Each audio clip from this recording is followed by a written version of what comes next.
Somebody is really stressed out. They're not stressed out for no reason. It's because they're focusing on something that makes them feel stressed. They often, when they're focusing on it, it changes the body. You start to feel tight. You start to feel a certain way. And then they use language like, I don't know what to do. Why am I so overwhelmed? So if we change what we focus on, if we change the way we use our body, if we change our language patterns, we'll instantly feel different. Think of how do people use their body when they're worried versus when they're excited.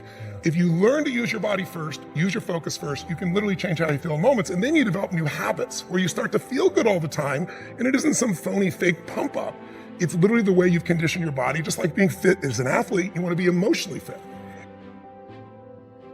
When you're not sure what you're going to do, you're going to hesitate, and hesitation kills momentum. And momentum is what makes a sports team win. It's what makes an athlete, a business person win. When you get momentum, it's like it takes enormous energy to get a rocket out of our gravitational pull of the Earth. But out of the solar system's easy. Once it has momentum, it takes less fuel, less energy. Starting a relationship, starting a business, changing your body, it takes so much in the beginning. But once you get going, it's actually really easy. We all have a need for certainty. We have a need to know we can avoid pain, that we can be comfortable. Some people do that when they're stressed by smoking. Some people work out hard to deal with it. Some people eat to try to get that comfort back.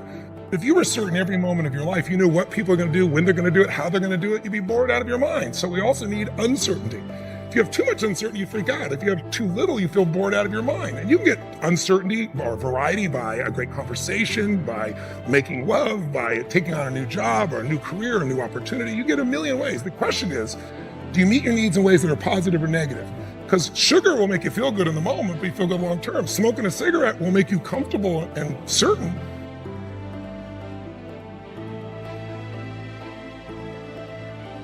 You see this in great actors or great entertainers. They'll come to me, and in the beginning, they work so hard to be significant, to be unique, to be special, to be important.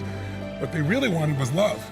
But now people stop on the street and they'll say to me, they don't even know who I am. They just want my time. They just want this. They want a picture. They don't respect my family. They don't respect it. You'll hear them so upset. What they wanted was the love. We can have both.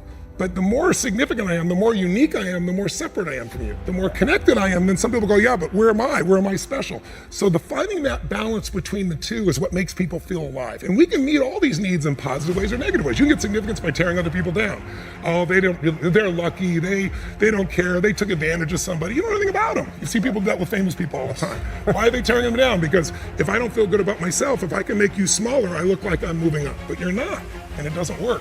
But if you do things where you significantly love someone, if you care for someone, you're the most significant person in life. If you try to prove you're significant, then you have kind of the Trump effect. Even people that like him will say, sometimes he can push people aside because he's telling everybody how special he is. That gets in the way of relationship. If we're going to connect, we got to not make ourselves significant. We got to find out what's significant in the other person and honor it. First four needs are the needs of the personality. We all find a way to be certain, even if we have to lie to ourselves or just work hard. We all find variety. We all find significance, even if it's tearing other people down. We all find at least connection, if not love. But the spiritual needs are to grow. When people say, what does it take to be happy? I say one word, progress. If you're not there yet, but you are starting to make some progress in your body, or progress on your relationship, or progress on your career, your finances, you're going to feel good. And when you achieve it, how long do you feel good for? Not very long, because when you achieve it, you stop growing. You kind of celebrate. Nothing wrong with that. But how long after you get that thing you wanted are you happy? A week, a month, a year? Almost never a year. It's a short time. And the reason is we're not supposed to just sit there at the table of success and celebrate for years. We need to grow to feel alive. And everything in the universe grows or it dies. But when we grow, we have something to give. And when we give, people often say human beings are selfish. I've been selfish, I'm sure you've been at times, but that's not my core and it's not anybody's, and I'll prove it to you. When you're having, all of you at home and all of you here, when you have something great in your life that happens, you learn something, you experience something beautiful, what's the first thing you want to do? Tell people. Share somebody you love. Why? Because when you share with it, it expands. See, pleasure is something coming in from the outside. Happiness is something inside you that you share. And happiness is what people really want. Pleasure, you get pleasure from alcohol or anything, but some people, it's all about me. When you're taking what's inside yourself because you've grown and you're giving to someone you love, your children, a friend, a girlfriend, boyfriend, a coworker, anybody, there's an aliveness you can't feel by yourself. There's only so much pleasure you can feel. Happiness and joy comes when that expansion is shared.